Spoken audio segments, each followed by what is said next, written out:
and this is pretty much the you know the slides that I have on this, right? So Taylor, you asked, what was your question again? You asked, why do girls have these poor biomechanics relative to boys, right?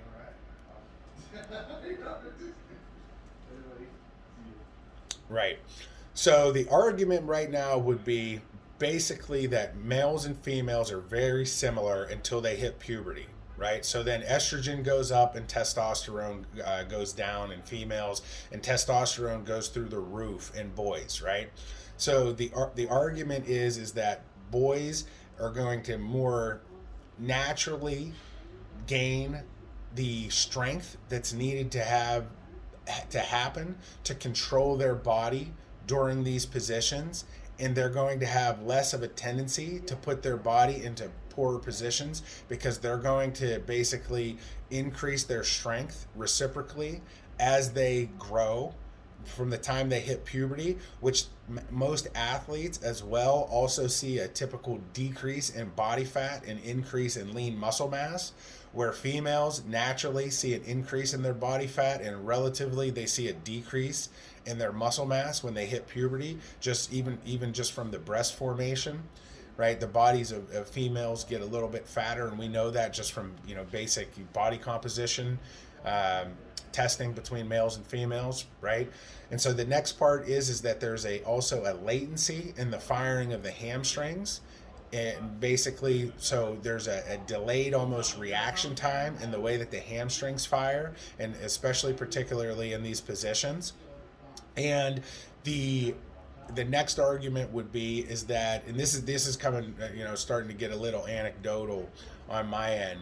So I believe what happens is that as girls get, as they hit puberty, the speed of play, especially for boys, is basically so much faster than girls. But for girls, it doesn't get fast enough until they get older, right? And so basically, a lot of these girls that play soccer, for example, they basically, if you go to a girls' soccer game, right, right now, even though it's coronavirus and we wouldn't be able to go, you basically your average high school, right? Let's not say some stud high schools. Two average high school teams are playing, and there's 11 positions on the field.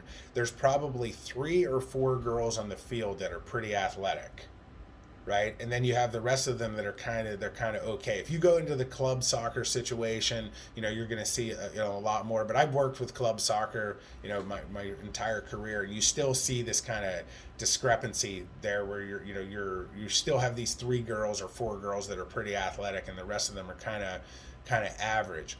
So they get away, in my opinion, with having bad biomechanics, and they don't get coached up on it, and they ultimately they don't need to use the better biomechanics naturally, and so they basically end up developing these bad habits. Again, arguably this body fat and muscular strength issue, it comes into play, and as well as the reflex mechanisms.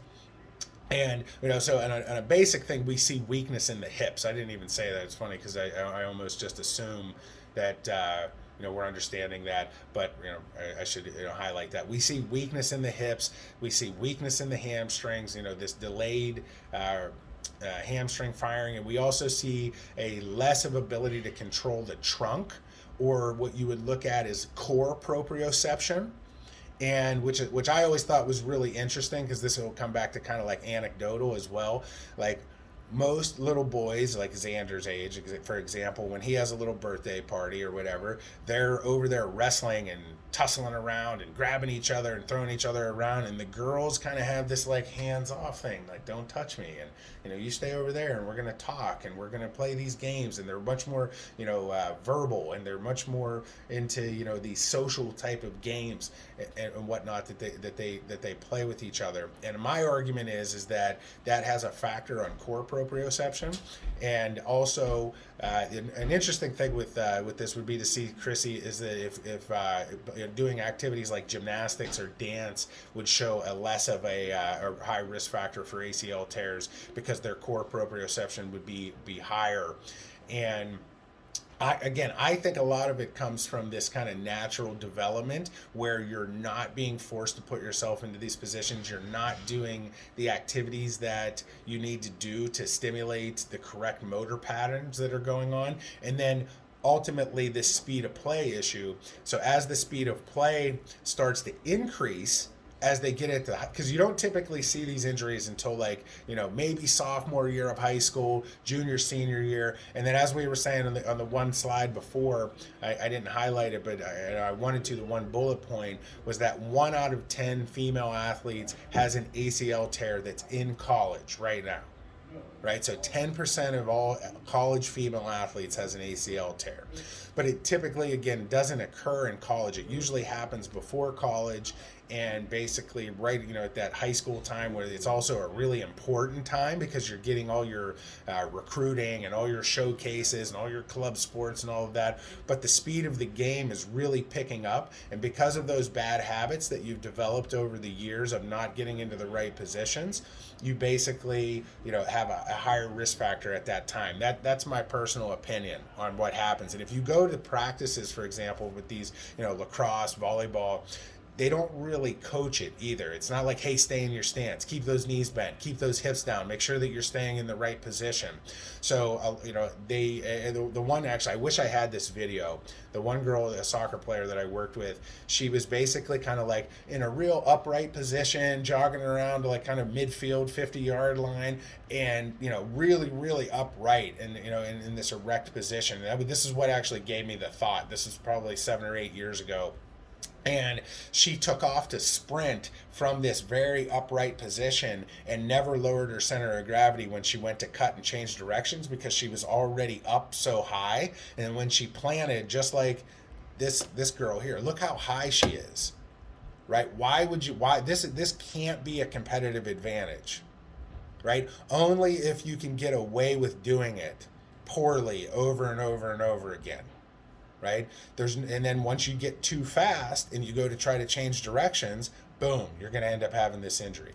So again, there's weakness in the core, weakness in the muscles around the hip, a delayed firing of the hamstrings, and weakness in the hamstrings typically, and basically this idea of having poor core and trunk proprioception, especially during these types of movements, and being able to control the trunk, over top of the base of stability during dynamic exercise or dynamic movements, or especially deceleration and cutting tasks. So typically what we would see in this position, Taylor, is as her foot planted, we would see this big deviation in her head and her trunk. As the knee goes medially, usually the trunk goes laterally. I don't know if we can see that in any of these other pictures here. Yeah, see how the left shoulder is going towards the left knee? Right? Which technically is okay if the foot and knee are in the right position in some level, right? You can only go such a standard deviation away from this position before the trunk position in and of itself would start to cause the problem as well. Does that make sense? That's a good question. Chrissy, anybody got anything to add to that? Or questions?